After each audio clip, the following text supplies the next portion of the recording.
大家好，欢迎回到每月的 IEEE 计算机会刊特色论文介绍。我是计算机会刊的编委，南京航空航天大学电子信息工程学院的刘伟强。2017年6月份的特色论文题目是动态及部分可重构系统的错误检测和自我修复，作者是来自都灵理工大学的马蒂奥等。将技术的极限推向超纳米尺度器件的需求，恶化了之前未预料到的功耗和可靠性等问题。尤其在安全关键应用，特别是在空间和航空电子领域中，主要问题之一是在运行过程中减轻各种辐射所导致的故障效应，这可能引起电路中暂时和永久的改变。在过去的10年中，这个问题已经被广泛认识，并且在该领域已经提出了各种不同的解决方法。工作在辐射环境中用于安全关键应用的嵌入式系统，需要通过自主克服潜在的系统故障，从而连续正确的运行。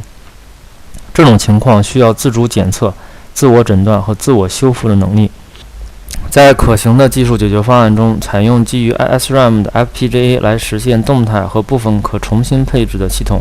是最为适合的。然而，在恶劣环境中使用时，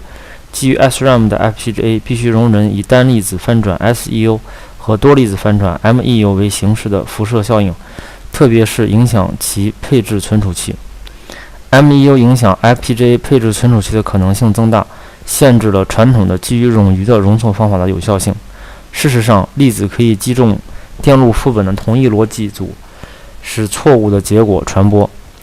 为了解决这种情况，研究人员对细粒度冗余及其对 MEU 的恢复进行了研究。然而，为了适当地防止高故障率，同时最小化面积、速度和功耗方面的冗余开销，所设计的系统应具有精准的混合力度冗余和自我修复属性，这对于细粒度冗余是不可行的。最先进的基于 SRAM 的 FPGA 可以支持运行时动态和部分重配置 DPR， 其可用于自适应行为以及故障修复。采用基于 SRAM 的 FPGA 的部分和动态重配置能力的自我修复系统，通常分为2部分，称为静态区域和动态区域。如图1所示，逻辑和进程资源以及相应的配置内存框架在静态区域通过时钟区域和主要次要列的方式归纳，称为基地区。如图2所示，静态区域通常由微处理器、一些存储模块和输入输出端口组成。通常来说，这些组件不被重新配置，并且持续需要它们的全部功能用于实现系统的正确性。因此，静态区域通常使用传统的基于冗余的方法来硬化，例如3重模块冗余 TMR。静态区域还需要重新配置放置在可重新配置区域中的模块。相反，动态区域中的组件对应于部分可重构的资源，其可以根据系统的要求以不同的方式进行配置。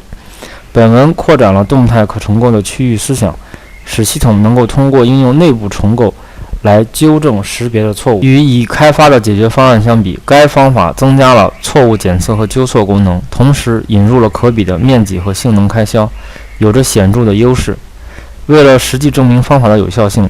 本文开发了一套完整的工具，用于自动生成动态区域的分区约束。开发的工具套件直接在物理层面上作用，自动在物理网络列表中插入进位链，以及在电路中添加比较器检查标志。此外，该工具能够巧妙地将动态区域的不同分区放置于适当的子区域，从而校正 SEU 和 MEU。所提出的方法仅仅使用内置的片携带链进行错误检测，大大改进了解决方案。本文的方案引入了最小的面积开销，这严格取决于用户定义分区的数量，所引入的开销平均大约在基于复制方案的11%左右。因此，如果与标准的 TMR 解决方案相比，本文所提出的技术使用的计算资源较少。此外，校正是在单个可重构帧上执行的，该帧是可被读取和写入的最小可重构信息量，因此本文可实现当前可重构技术所能达到的最高的可用性限制。谢谢大家的关注，提醒大家这篇论文可以在1个月的时间内到屏幕显示的地址上免费下载。不要忘了访问 IEEE 计算机协会和计算机会刊的网站。